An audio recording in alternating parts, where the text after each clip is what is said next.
Ave María Purísima, sin pecado concebida. Un saludo para todos los que van a seguir esta meditación del primer sábado, que va a ser la última de la serie del año que termina en breve. Hace un tiempo atrás tuve oportunidad de tuve que hablar con un empresario y en el despacho tenía en una especie de pergamino, había unas frases que me llamaron la atención, interesantes. Decía: viejos leños para quemar, viejos vinos para beber, viejos amigos para confiar, viejos libros para leer y viejos tiempos para recordar. Bueno, al principio me pareció que este es un maniático de las cosas viejas. Después me vine a enterar que incluso que son estrofas de Alfonso X el Sabio. Y hay sabiduría en eso. Si uno se pone a pensar, hay sabiduría. Obvio, viejos leños para quemar, evidente. La leña vieja quema mejor. No te hace humo, no te la complica, se quema toda y por tanto da más calor. Los viejos vinos para beber, no es necesario aclarar. Cuanto más añejado el vino, mejor. El vino es tan excelente y noble que con el tiempo se torna más excelente. Viejos amigos para confiar, y bueno, evidente. ¿Cuál es tu amigo más viejo? El ángel de la guarda. Hay de amigo desde que nacemos, está de amigo. Evidentemente es el amigo más viejo que tenemos. Y el mejor. Viejos libros para leer, y sí. Y para nosotros los católicos eso es paradigma. Baste pensar nomás que la Biblia es el libro más viejo que existe. El Antiguo Testamento está compuesto por libros que tienen más de 2000 años. Y además es el libro más importante que la Biblia. Entonces, viejos libros para leer también. Y finalmente, viejos tiempos para recordar. ¿Pero qué es? ¿Nostalgia? ¿Qué será eso? No, es lo que vamos a hacer ahora. Vamos a recordar un episodio que pasó hace más de 2000 años y que es de los más trascendentales de la historia de la humanidad, que es el nacimiento del Salvador. Hace 2021 años que pasó. Por lo tanto, sí será importante. Y lo vamos a recordar en esta meditación. Vamos a pedirle a María Santísima, como es habitual, que nos ayude para que la meditación sea con fruto y como un verdadero acto de reparación por todos los ultrajes que se cometen contra su Inmaculado Corazón y el Sagrado Corazón de Jesús. Dios te salve María, llena eres de gracia, el Señor es contigo. Bendita tú eres entre todas las mujeres y bendito es el fruto de tu vientre, Jesús. Santa María, Madre de Dios, ruega por nosotros pecadores, ahora y en la hora de nuestra muerte. Amén. A la composición del lugar. La gruta de Belén. Una gruta fría y húmeda como la describen los evangelistas, y el evangelista, San Lucas. Una gruta, sin embargo, que tenía mucha historia. Hay algunos detalles que son interesantes, quizás algunos los conozcan, otros no los conocerán, pero que le dan una importancia a la gruta histórica, una importancia simbólica enorme. En esa misma gruta, había nacido el tercer hijo de Adán y Eva, el hijo de la promesa, Set, que vino a sustituir a Abel, el asesinado por Caín. ¿Ustedes se imaginan entonces qué significación tiene una gruta en la cual nació el hijo que vino a sustituir al hijo de la luz? Porque Abel era el hijo de la luz y Caín era el hijo de las tinieblas. Ese hijo de la luz, Set, nació en esa misma gruta miles y miles y miles de años antes. En esa misma gruta se había refugiado Abraham. En esa misma gruta se refugió Jacob huyendo de Esaú, que lo perseguía, su hermano mayor, y que tenía aversión por él. En esa misma gruta se refugiaba San José cuando los parientes lo perseguían porque él era muy virtuoso y tenía parientes que lo envidiaban. Por lo tanto, él se acordó de la gruta, San José, porque de niño había sido su refugio. Entonces, en esa misma gruta vamos a imaginarnos a Nuestra Señora, a San José, y al niño que nace, calentados por un burro y un buey.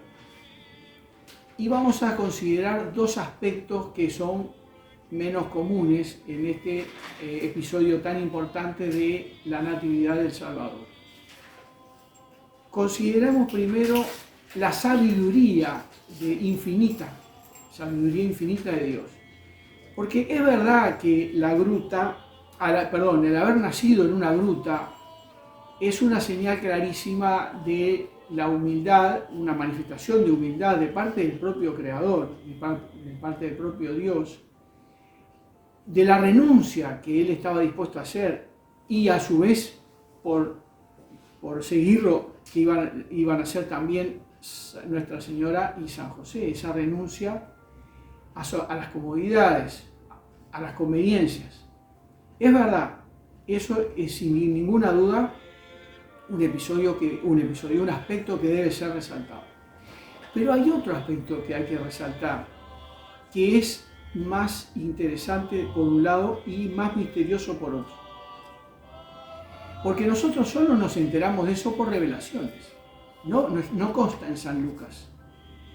Son revelaciones, no recuerdo ahora si de Sor María de Ágreda o de Ana Catalina Emmerich, pero son revelaciones privadas que enriquecen mucho el relato evangélico y que le dan una significación más profunda. Resulta que, lo dijimos hace poco, San José tenía enemigos en su propia familia, enemigos que lo perseguían y lo perseguían con saña. Además, el infierno estaba siempre acechando a María Santísima porque veía en ella una luz muy especial. Y evidentemente ellos temían que de ahí pudiese salir algo que los perjudicara enormemente. Si bien que Dios le veló en todo momento a Satanás y sus secuaces que ella iba a ser la madre del Salvador, pero ellos tenían ciertos recelos. Entonces había acechanzas permanentes en torno de ella. Por lo tanto, cuando llegaron a Belén, había muchos demonios que estaban influenciando a los enemigos de San José, que, aunque parezca paradojal, eran parientes. Esos demonios estaban instigándolos para que no le dieran posada o para que los trataran mal, para que los humillaran, y fue lo que pasó. Los humillaron. Uno solo le dio posada por una noche y ya el otro día le dijo que se tenía que ir porque le había prometido esa posada a otros parientes. María Santísima, que veía todo y tenía ciencia infusa, ella evidentemente se dio cuenta de que era una burda patraña. Era en el fondo que no lo querían a ellos, no querían que ellos estuvieran allí. Y ahí tuvieron que salir. Y por lo tanto, al otro día salieron con las perspectivas de ver qué se conseguía para pasar la noche. Porque a medida que avanzaban los días, también se llegaba la hora del parto de María Santísima. Entonces ellos, como lo describe muy bien Monseñor John en el libro de San José. San José sumamente preocupado, él era el jefe de la familia, se sentía responsable de poder encontrar un lugar acorde para que su Santísima Esposa y el divino hijo de ella que iban a ser estuviesen de la mejor manera posible. Y allí fueron a buscar y no encontraban lugar. Y por eso además San Lucas, y lo expresa, no había lugar para ellos en la posada, porque uno de los parientes le dijo, vayan a la posada. Pero resulta que las posadas de otrora no eran hoteles 5 estrellas como las de hoy en día. Eran lugares que pasaban la noche allí viajeros, en promiscuidad con los animales incluso, condiciones de higiene mínimas, y menos aún para una mujer que estaba por dar a luz. Entonces era evidente que ahí no había lugar para ellos. No es que no hubiera lugar físico, porque si lo hacían igual, hubieran ido, se amontonaban todos en un rincón. El problema es que no era un lugar digno, no era un lugar acorde. Entonces, impensable, alojarse ahí era impensable. Y San José ni fue siquiera. Ya conocía la posada y ni fue. Entonces estaba el dilema, ¿dónde alojarse? Y en eso es que aparece en la memoria de San José la gruta donde él se escondía cuando era niño y lo perseguían algunos parientes. Y allí es que se dirigió. Y en esa gruta bendita es que se produjo el nacimiento. Entonces, un detalle que, asociado al de la humildad, nos muestra un panorama más completo, es la persecución. O sea, por más que ellos venían toda la Sagrada Familia venían a traer la salud al mundo, la salvación al mundo, ya estaban siendo perseguidos. Por más que el infierno ignoraba o no sabía a ciencia cierta que esa iba a ser la Sagrada Familia de Belén, ellos, Satanás y sus secuaces, ya estaban haciendo todo lo que podían para importunarlos, complicarlos y humillarlos. Entonces, eso también nos da una idea de que fue una primicia que el propio Jesucristo, en ese caso muy niño, o aún todavía en el vientre materno, permitió para que quedase bien grabado que la redención que Él nos iba a traer le iba a costar sangre, sudor y lágrimas.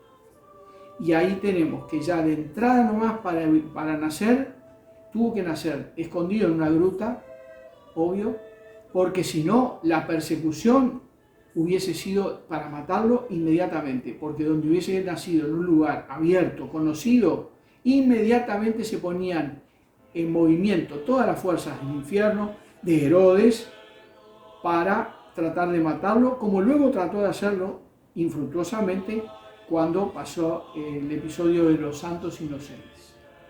Entonces, no perder de vista eso.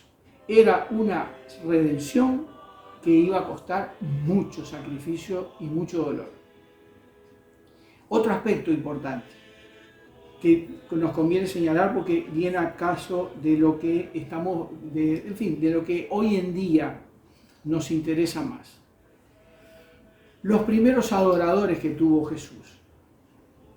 Evidentemente, por la misma razón de que nació oculto, nació en un lugar abierto donde todos podían ir, no había peligro de que le pusieran una barrera a los que desearan verdaderamente ir a ver al Salvador que había nacido. Eso mismo facilitó para que gentes sencillas y humildes fueran las primeras en llegar a adorar al Divino Salvador y congratularse con María Santísima San José de ese acontecimiento tan extraordinario. Eran humildes pastores, eran humildes jóvenes emparentados con San José, que según revelaciones privadas dicen que ellos tuvieron una emoción interior de ir a la procura en Belén por todos lados de la Sagrada Familia porque algo iba a pasar. Y se encontraron con la Sagrada Familia cuando estaba para ir a la gruta y ellos mismos le ayudaron a acondicionar un poco la gruta y sacar suciedades y eso que se habían acumulado. Esos jóvenes fueron los primeros adoradores junto con los pastores que habían sido evangelizados, que habían recibido el anuncio de boca de los propios ángeles. Esos pastores, como lo dice el propio Evangelio, no perdieron un minuto. Podían haber tenido recelo de que el rebaño de pronto fuera pasto de las fieras. El cansancio de la noche, el frío, estábamos hablando de invierno, la noche, un trayecto que ellos pensaban que era más grande de lo que fue en realidad, pero sin embargo, con toda prontitud acudieron. Y luego que adoraron al niño y que estuvieron con su madre y con San José, ellos fueron los primeros en transmitir la buena nueva a los demás. O sea que no se guardaron para ellos esa noticia del Evangelio, esa novedad que había ocurrido. La transmitieron inmediatamente a todos aquellos que se interesaron. Y por eso mucha gente acudió a ese lugar bendito para adorar al niño y saludar a la madre y al padre. En esta época, nosotros, ¿cuántas veces somos tardos, lerdos, en acudir a un llamado que Dios nos hace interiormente, pronto? O mismo, teniendo posibilidades, a pesar de la pandemia, de ir a misa, ¿cuántas veces de repente remoloneamos y otra vez a misa y podía estar en otro lado? Hoy en día es muy común. Yo no quiero decir que los que están oyendo ahora o participando de la meditación sean de ese número, pero ¿cuántos ustedes conocen que son así? Entonces, vamos a poner en práctica y a transmitir el ejemplo ese que nos dieron los pastores, gente sencilla, gente que no tenía ninguna instrucción, no eran letrados. Sin embargo, ellos cumplieron con aquel llamado y nos dieron ese ejemplo excelente. Le vamos a pedir entonces a María Santísima y a San José que nos ayuden a prepararnos para la renovación de ese acontecimiento el 24 de diciembre próximo, en este tiempo de Adviento, que aprovechemos al máximo este tiempo de preparación y de penitencia. Y le pedimos entonces que nos ayuden también en ese sentido. Nuestra Señora de Belén ruega por nosotros. San José ruega por nosotros. Hasta marzo, si Dios quiere, con la primera meditación del primer ciclo del año que viene. Salve María. Y si le gustó el video, no se olvide de inscribirse en el canal, dejar su like y activar las notificaciones en la campanita para no perderse ningún video del canal. Comente y comparta con sus amigos y familiares.